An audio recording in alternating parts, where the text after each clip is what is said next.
que manejan, le ha pasado, estás en un carro, que usted está en el carro sentado ahí y de pronto siente que se mueve.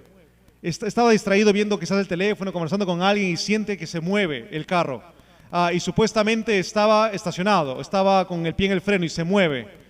¿Cuál es su primera reacción cuando eso sucede?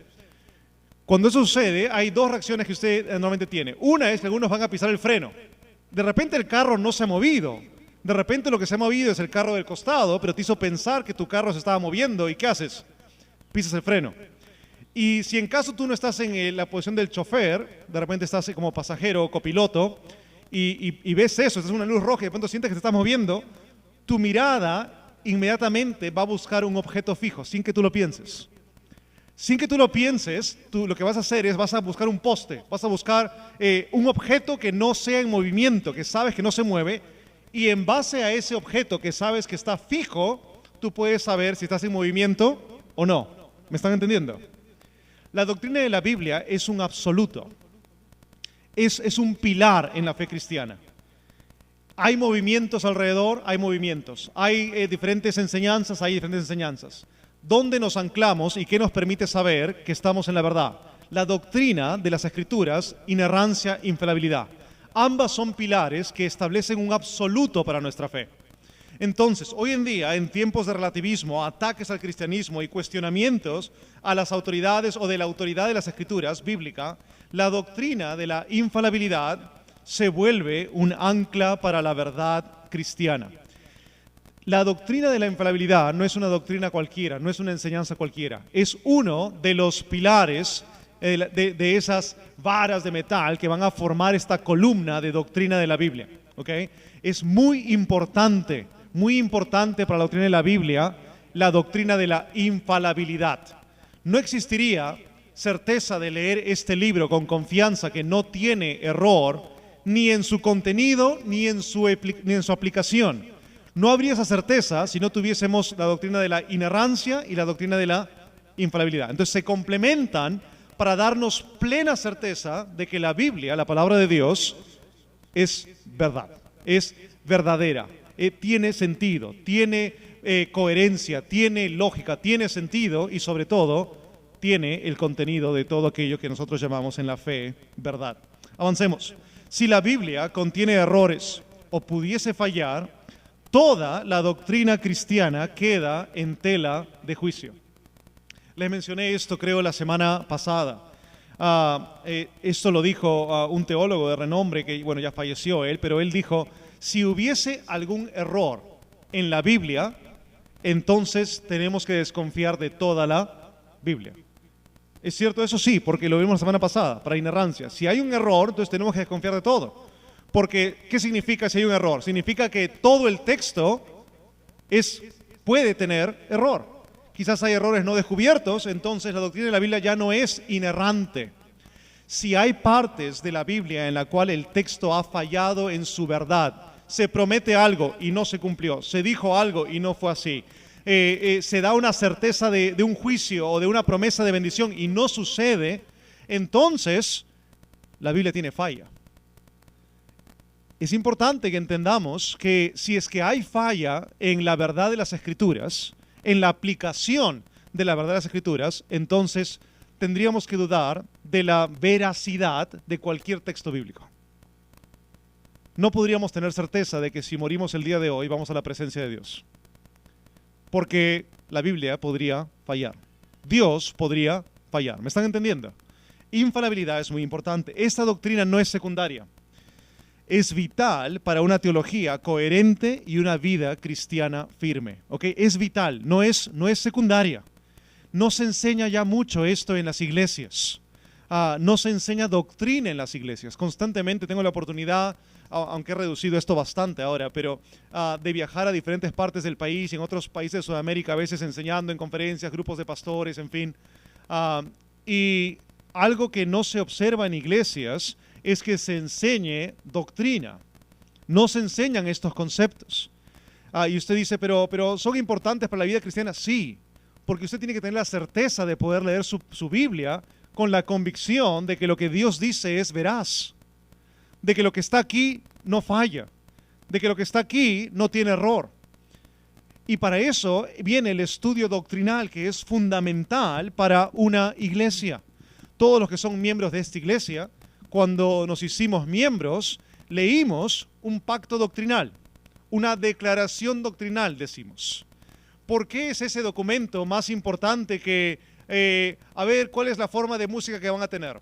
A ver, cómo es que van a ustedes hacer esto o lo otro. ¿Por qué ese documento es más importante que las formas o prácticas de la iglesia? Sin querer decir que no son importantes esas también, pero ¿por qué la declaración doctrinal es más importante? Porque la doctrina establece el fundamento sobre el cual se construyen las prácticas de la iglesia. ¿Entienden eso? Prácticas, formas, no establecen doctrina. Doctrina establece práctica en una iglesia. Entonces, cuando iglesias usted las ve que están cambiando sus prácticas y formas a cosas que ya son, digamos, pecaminosas o mundanas, ¿por qué sucede ese error? Porque las corrientes del mundo lo jalaron. No. ¿Por qué sucede ese error? Por falta de ¿qué? Doctrina. La falta de doctrina hace que tú tengas problemas en tu práctica. ¿Okay? Entonces, por eso ponemos mucho énfasis en la iglesia, en la academia bíblica, y esto va a durar más de un año. Vamos a pasar ya a otra doctrina pronto y empecemos a estudiar doctrina de Dios y después doctrina de Cristo, después doctrina del Espíritu Santo, después doctrina de salvación. Y las 10 doctrinas de la fe cristiana nos van a durar probablemente más de un año, probablemente 2 años, si Dios permite. ¿Por qué? Porque tenemos que tener muy buena base para poder construir bien y no construir a la loca. A veces les queremos pedir, hay que hacer esto, lo otro, lo otro, lo otro, y les queremos pedir que hagamos cosas, pero no las pueden hacer ni las van a hacer bien si no tienen primero ¿qué? Doctrina. Ahora, ¿hay base bíblica para esta metodología? Sí. ¿Cristo Jesús qué hizo? ¿Mandó a sus discípulos a hacer un montón de obras? ¿O primero les dijo, síganme por 3 años? Síganme por 3 años. En esos 3 años, ¿qué les dio? Doctrina. Y después tuvieron largas décadas de ministerio práctico. Lee las epístolas del apóstol Pablo. Pablo, normalmente sus epístolas, ¿qué hace? Doctrina, doctrina, doctrina, y de ahí práctica. Por ejemplo, Romanos, del 1 al 11, doctrina. 12 al 16, práctica. Efesios 1 al 3, doctrina. 4 al 6, práctica. Colosenses 1 y 2, doctrina. El resto, práctica. Colosenses 1, doctrina. 2, 3 y 4, práctica. Gálatas, de la misma manera. Esto lo he mencionado antes, pero lo repito una vez más. ¿Por qué? Porque quiero que tú entiendas la importancia del estudio doctrinal. No se enseña a gente haciendo. Eso en el mundo secular se dice, ¿no? ¿Cómo les enseñas? En la práctica únicamente. Hay cosas que puede ser así, pero en cuanto a lo que es Biblia, doctrina te enseña para tu práctica. Doctrina de infalibilidad es muy importante. No es una doctrina secundaria, es una doctrina vital para la vida del creyente. Punto número 2, definición y clarificación. La infalibilidad, la doctrina de la infalibilidad, sostiene que la Biblia no puede enseñar error. Inerrancia la inerrancia sostiene que la Biblia no puede contener error. No tiene error en sus datos. Infalibilidad dice que la Biblia no puede enseñar error. ¿Entiendes la diferencia? Es una línea fina, pero hay una pequeña diferencia. Una es, no contiene datos errados, inerrancia. Infalibilidad es, no enseña en su aplicación nada que tenga un posible error. Porque Dios es veraz y no puede inspirar falsedad ni dejar de ser eficaz. Esto tiene que ver con la naturaleza propia de las Escrituras como palabra de un Dios santo y verdadero. Si Dios es genuinamente santo, si Dios es genuinamente verdadero, entonces lo que Él enseña tiene que ser verdad y la aplicación de la enseñanza tiene que ser verdadera. ¿Okay? Ahí entra a tallar la doctrina de la infalibilidad. Avancemos. Algunas clarificaciones, especialmente sobre inerrancia e infalibilidad, porque aquí la gente se confunde. Ambas doctrinas son complementarias, se complementan una a la otra. No tiene error, no enseña error. Se complementan, se complementan. La infalibilidad es más amplia, la inerrancia es más específica. Rechazar la inerrancia usualmente lleva a debilitar o negar la infalibilidad. En los años 1800 empezó a haber grandes ataques contra la inerrancia de las Escrituras. Les hablé eso la semana pasada.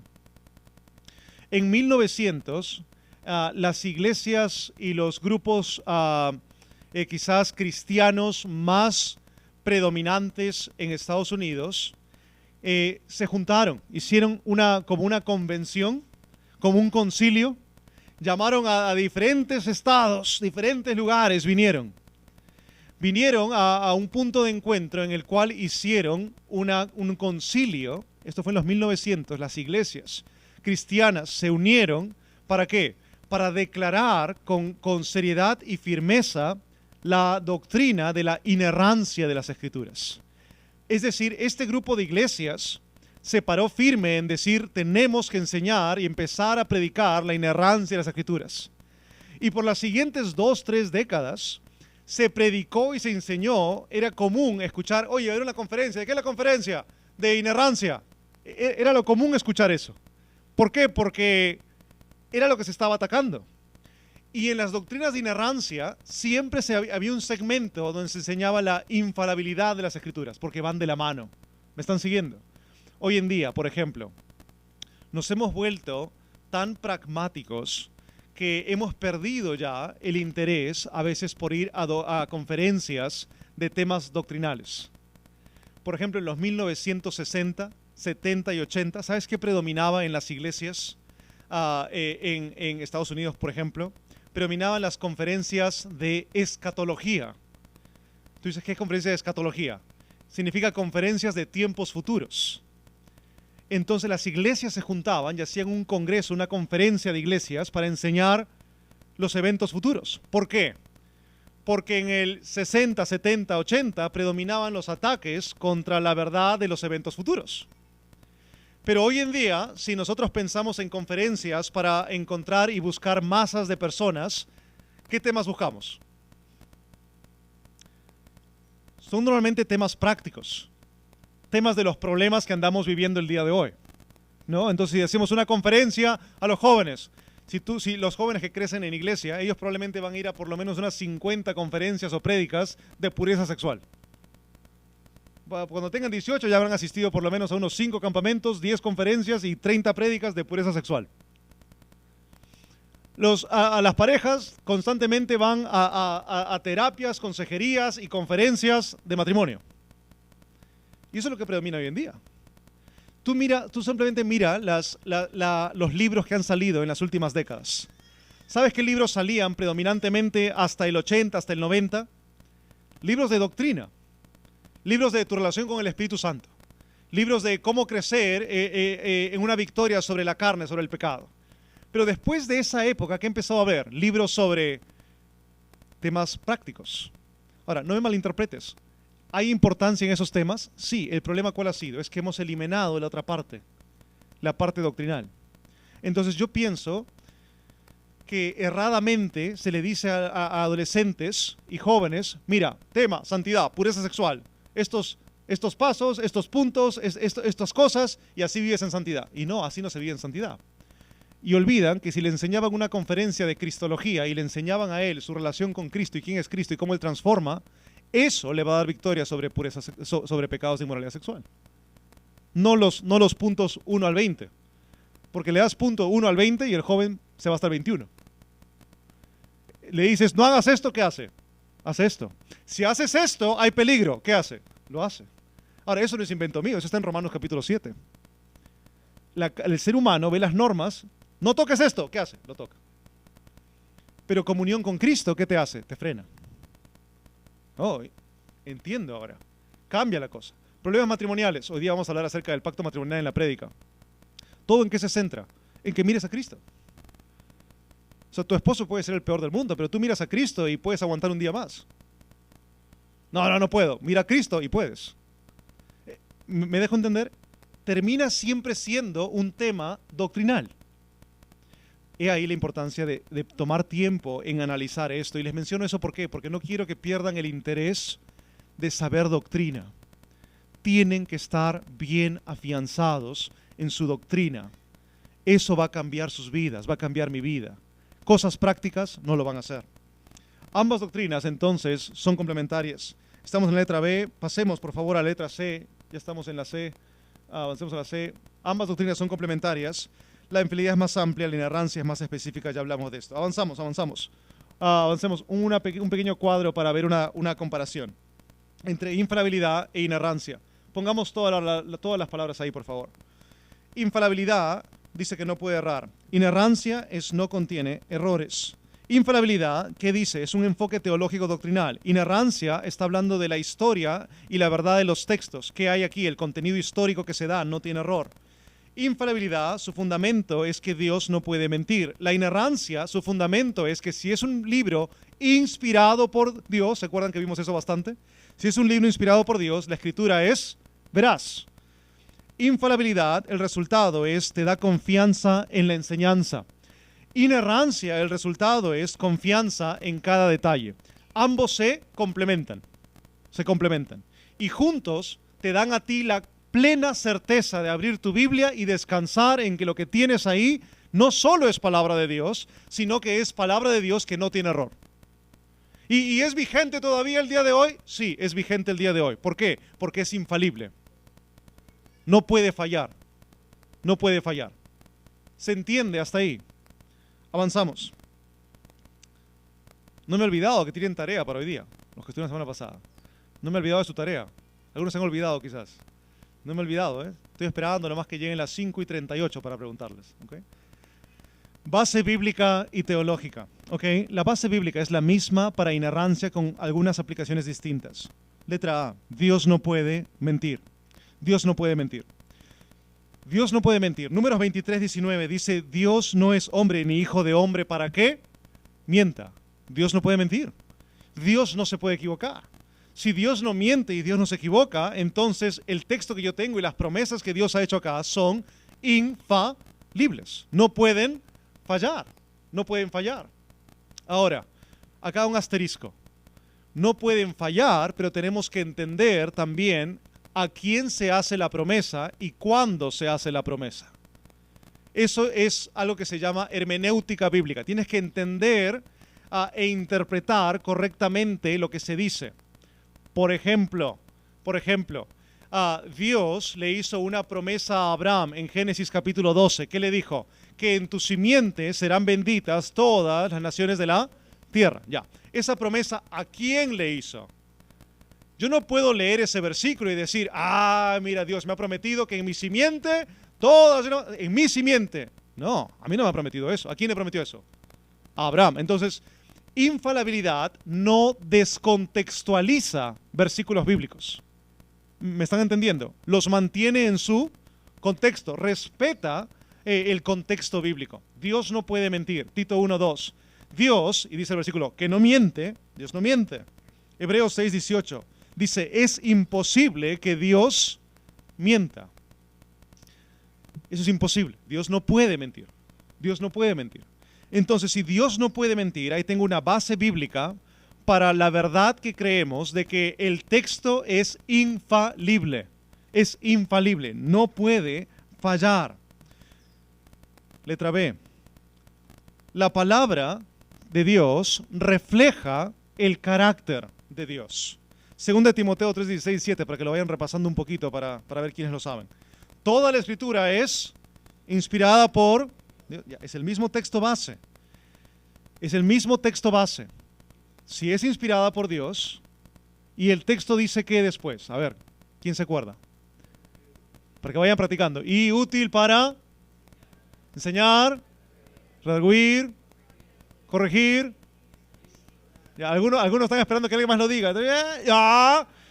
Corregir, instruir. No dicen las primeras letras, dicen las últimas nomás. ¿No se han dado cuenta? Así son. Tramposos son. Esa es su naturaleza pecaminosa. Vamos a hablar de eso cuando hablemos de doctrina del pecado. Ahí está bien, está memorizado. ¿Ok? Pero el texto dice que toda la escritura es inspirada por Dios y es útil. Ahora, miren, acá entra infalibilidad. El texto dice que es útil para esto, ¿correcto? Pregunta, ¿sigue siendo útil el día de hoy para eso? ¿Sí o no? Sí. ¿Lo crees? A fin de que el hombre de Dios sea enteramente preparado perfectamente preparado para toda buena. Entonces, ¿tú crees que ese texto es infalible? ¿Crees que es infalible? ¿Crees que no falla? ¿Estás seguro? Entonces, para corrección, bíblica, para instrucción, para redarguir, para enseñar, ¿qué necesitas? La Biblia. Pero ¿qué está sucediendo hoy en día? Hoy en día, un montón de creyentes en un montón de iglesias piensan que este libro no es suficiente y tienes que complementarlos con otros libros. Y cuando complementemos con los otros libros y cuando hagamos ahora sí la persona va a entender. La persona no va a entender ni va a aprender por sí misma. Necesita no solo de la Biblia, sino que necesita también que tener este material de instrucción. Ahí tenemos un problema.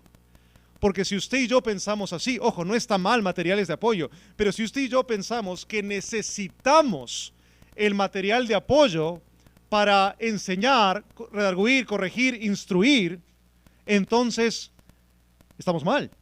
¿Por qué? Porque para hacer esas cosas, lo que necesita usted, ¿qué es? La Biblia. ¿Me están entendiendo con lo que les digo? Y eso abunda mucho el día de hoy. Esto hablé hace unos meses atrás con la hermana Lorena, que está enseñando a las damas. Y una pregunta que ella hizo, y ojo, no me malinterpretes, porque no está mal que otros lo hagan, pero una pregunta que me hizo en su momento, ella fue, y para las damas, vamos a usar un material, porque muchas reuniones de damas usan un material, estudian el libro tal, de la famosa tal, o vamos o cómo vamos a hacer. Y le dije, dos razones por qué no vamos a usar material. Una, porque para que desarrollen un estudio bíblico netamente centrado en la Biblia, y eso le va a ayudar a ella como líder. Pero dos, porque no hay presupuesto. No hay presupuesto para comprar ni un material, así que lo siento. Ahora, no está mal que si hubieran comprado un material.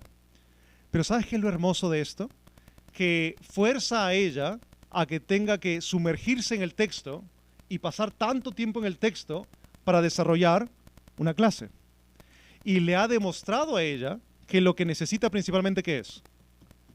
Ahora, ella lo sabía, pero ahora le queda como testimonio para otros. ¿Me dejo entender?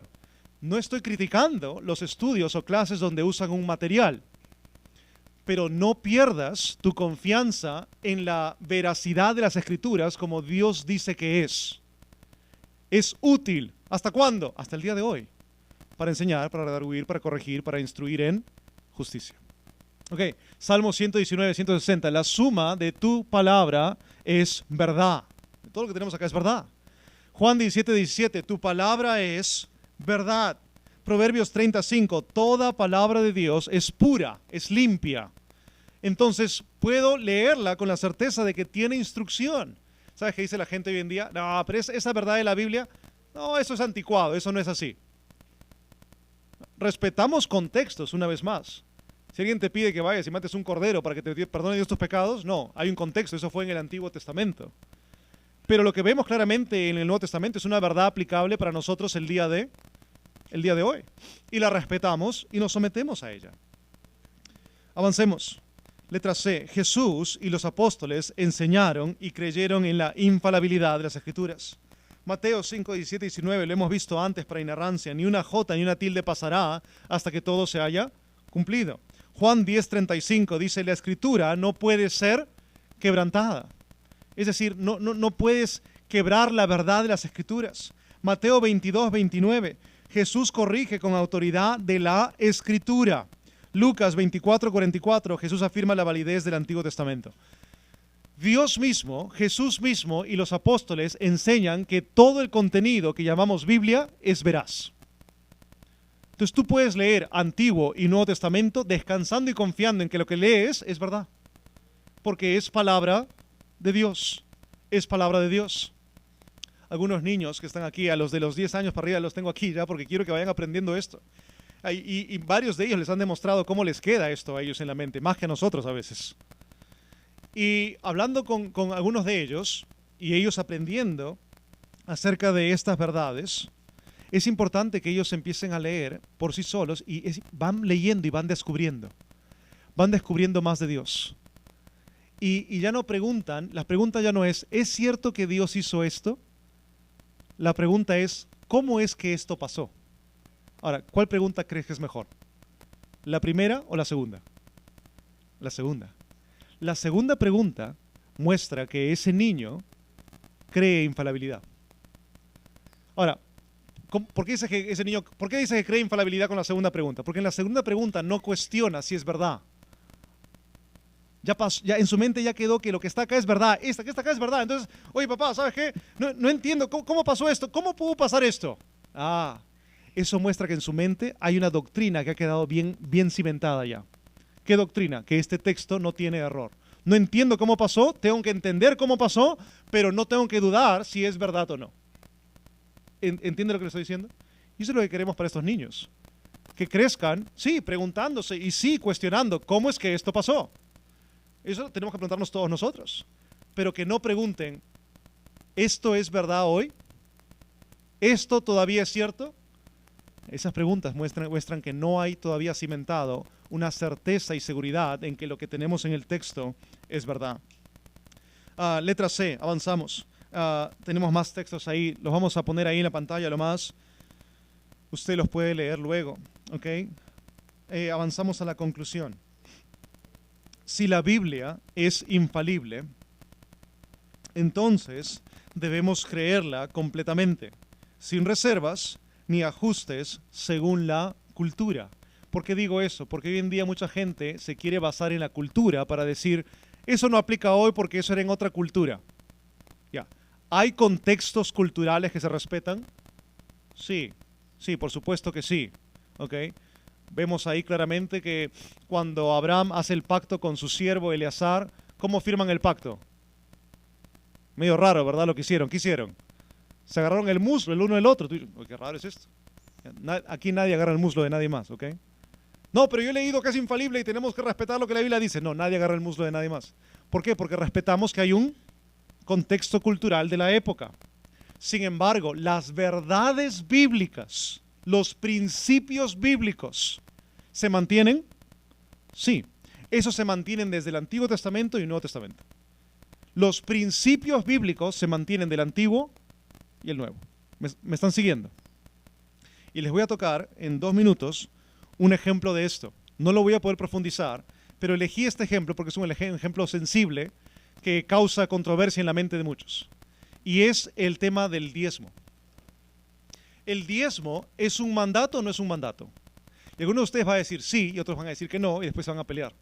Entonces, para que no respondan en voz alta, les respondo yo. El diezmo no es un mandato el día de hoy para los creyentes. No lo es. ¿Cómo que no lo es? No lo es, ¿por qué? ¿Por qué no lo es? Rápidamente. El diezmo no empezó en la ley judía. El diezmo empezó cuando un hombre decidió dar honra en Génesis 14 al rey de Salem y le dio el 10% de todos sus bienes. Estudias tú ese pasaje y estudias el contexto de la época y entiendes que culturalmente, desde ese tiempo antiguo, a los reyes y personas de honra, ¿cómo los honrabas? Dándoles el diezmo. El diezmo era la manera común social de la época de mostrar reverencia a una autoridad. Oh, interesante. Por eso empezó el diezmo en Génesis 14 así, con una muestra de reverencia, no algo impuesto. ¿Me están siguiendo? Para el tiempo de la ley judía, Dios establece el diezmo como un mandato. ¿Para quién? Para el pueblo de Israel. Ahora, si tú crees que el diezmo es un mandato, no te pelees conmigo, no hay problema, pero te quiero decir esto. Si tú crees que el diezmo es un mandato, espero que estés dando 23.3% y no 10%. Tú dices, ¿por qué? Porque en la ley judía habían 3 diezmos. Así que si tú quieres decir que es un mandato, más te vale que es 23.3% si no estás rompiendo el mandato. Y creo que ninguno está dando 23.3%. ¿Por qué? Ahí cambié mi posición, dice, ¿no? Porque había el diezmo para los levitas, el diezmo para el tabernáculo, distinto, y el diezmo cada 3 años para los pobres. O sea, cada 3 años vendría a ser 23.3%. Y viene el Señor Jesucristo y Él dice que ¿qué ha quedado atrás? ¿Qué acabó ahí? ¿Qué cumplió Él? La ley. Entonces la imposición del diezmo, ahí quedó. El diezmo ya no es un mandato. Y Pablo hace referencia a eso cuando dice, él nunca dice demos por mandato, él dice demos ahora con un corazón alegre, según Dios nos ha dado, demos. Pero tú dices, ¡ay, qué bonito eso! Esta ha sido mi mejor clase, dices tú. Porque ahora sí ya no doy diezmo nunca más en mi vida. Pero escucha, el principio, ¿crees infalibilidad? Espero que sí creas infalibilidad. El principio bíblico se mantiene. ¿Cuándo empezó el principio bíblico? ¿En la ley o empezó en Génesis 14 antes de la ley? Entonces yo te lo pongo de esta manera. Si la reverencia por 6.000 años de historia, la reverencia tradicional era darle a Dios el 10% de corazón voluntario, el día de hoy no es un mandato, pero es un buen principio para empezar en lo que tú le das a Dios. No es un mandato, es un principio que lo ves desde el Antiguo Testamento. Entonces tú que estabas ahí celebrando, ya no doy, entonces ya no doy mi 10%, genial, ahora tengo para comprarme esto. No, el principio bíblico te enseña que tienes que dar. ¿Y con qué empiezo a dar? Yo empiezo con 1% y voy creciendo, dices tú. El ejemplo bíblico que te muestra de dónde se empezaba hace 6.000 años. ¿Dónde crees tú que deberíamos empezar nosotros? Entonces yo no te voy a decir que es pecado si no das el 10, pero sí te puedo decir que en toda la Biblia se muestra como el punto de partida. Los judíos daban 23.3%. Yo creo que creyentes, el día de hoy, podemos dar mucho más. Y conozco algunos que dan más. Ustedes ya de por sí dan probablemente más porque dan promesa de fe para misiones algunos. Y gloria a Dios por eso. ¿Y sabes qué sucede? Te das cuenta, cuando el principio perdura y no el mandamiento, tu corazón se abre a dar más. Cuando es mandamiento, sacas tu cálculo. ¿Cuánto gano? 1.350. Ya. Doy entonces, ¿cuánto voy a dar? ¿Cuánto voy a dar? Sacas, .50 das. Ni siquiera das un sol porque dices, no, si doy un sol ya estoy dando mucho. Doy 50 céntimos. Pero si entiendes el principio y que la verdad de Dios no falla, ¿qué sucede? Tú no vas a dar al 10% con calculadora. Vas a dar más por un corazón alegre. Hay personas que me preguntan, pastor, yo tengo mi empresa. Siempre hay gente así. ¿Son los nuevos en la fe o son los rebeldes y duros de corazón? Uno de dos son, ¿ok? Y me dicen, pastor, yo tengo mi empresa. ¿Doy de el ingreso neto o bruto? Y en mi mente tengo una respuesta que no les digo por amor al prójimo, ¿no? Pero me cruzan unas palabras por ahí que no puedo decirlas por amor al prójimo, ¿no? Pero esa persona es dura. No, pero de repente es ignorante únicamente. No, es ignorante y es dura. Porque cuando tú entiendes el principio, tú no vas a estar viendo los detallitos ahí. Vas a dar de corazón. Vas a dar más. ¿Dónde está el principio? En la Biblia, en el Antiguo Testamento. ¿Aplica el día de hoy? Sí. Entonces es un mandamiento. No, no es un mandamiento, es un principio. ¿Por qué? Porque la Biblia no falla. Mantiene su consistencia en lo que establece. ¿Está bien? Continuamos la semana que viene. Tienen una semana más para hacer su tarea. 2 Timoteo 3, 16, 17.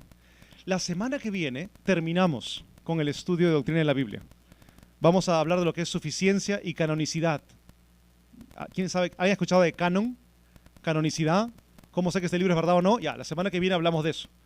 Con eso terminamos y viene su examen final. ¿Cuál es su examen final? 2 Timoteo 3, 16, 17. Facilito el examen. Te lo tiene que memorizar, ¿ok?